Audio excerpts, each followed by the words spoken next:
Hey all, it's the Nitro RC Nerds here.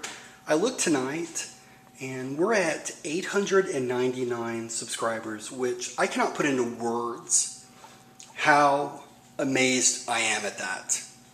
When we first started this channel, and Andrew, well, he'll tell you, I mean, I can explicitly remember telling to him, I'll be amazed if we get more than 1 or 2 subscribers. And even that, you know, it'll be Nana and maybe my wife would subscribe or something. But other than that, the whole intent of the channel was and still is to just do what we can to inform people of the things that we're learning as we learn it, to give advice, and really simply to help people out. And it's interesting when we run into people that actually recognize us, because that's like the last thing in the world you'd ever expect.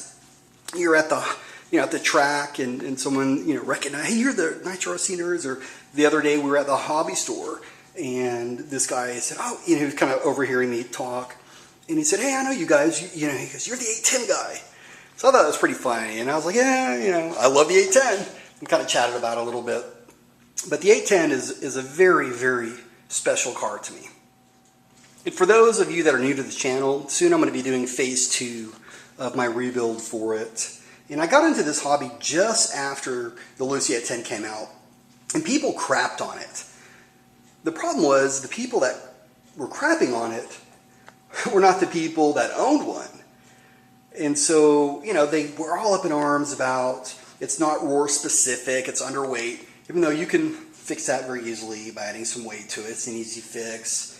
And I'm unsure, of the hype that preceded its unveiling, because like I said, I just kind of got into the hobby when it started, but I'm not sure what made these people think that a $320 ready to run would be a serious contender in any sort of roar sanctioned event.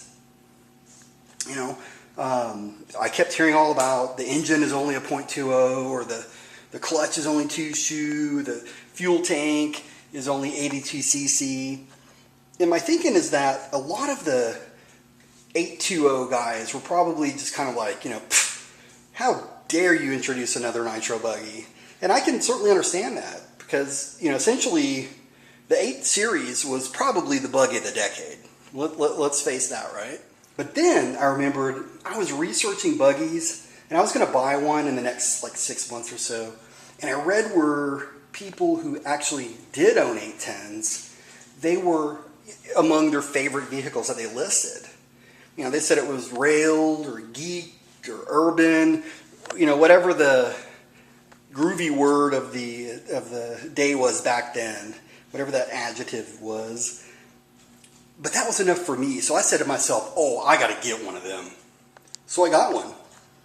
And let me tell you, the first time I ever ran this, I was just like, holy crap. This thing it's absolutely incredible. And I bashed this thing daily, and it quickly became my favorite vehicle. Then what happened was Losi discontinued this, and folks, once again, who didn't own one, they were like, hooray, and what was Losi thinking about even having one of those to begin with? So in my mind, I was thinking to myself the exact opposite. I always call it like I see it. That's pretty much it with respect to this hobby. And in my opinion, this thing is a badass. So I stocked up on parts. And at that time, I had no plans to race it. And one day I was out and I was bashing it, and I set up this little obstacle course. And this thing just flew around that obstacle course. So I thought, why can't this thing be raced? I did some research, and the only answer that I kept running into was, it's not a racer, or, get an 8.2.0 instead. Well, that didn't really answer my question of why can't it be a racer. Then one evening, I watched a video that David Harrington uploaded, and it was of one of his friends racing the 810. And without a doubt, that is probably one of my favorite videos on YouTube. And just go ahead and search for Losi 810 by David Harrington, and you'll understand why it was that. As soon as I saw that, I thought to myself, oh my God, that is some funky shit. I may never drive like that, but now I know that this thing can compete.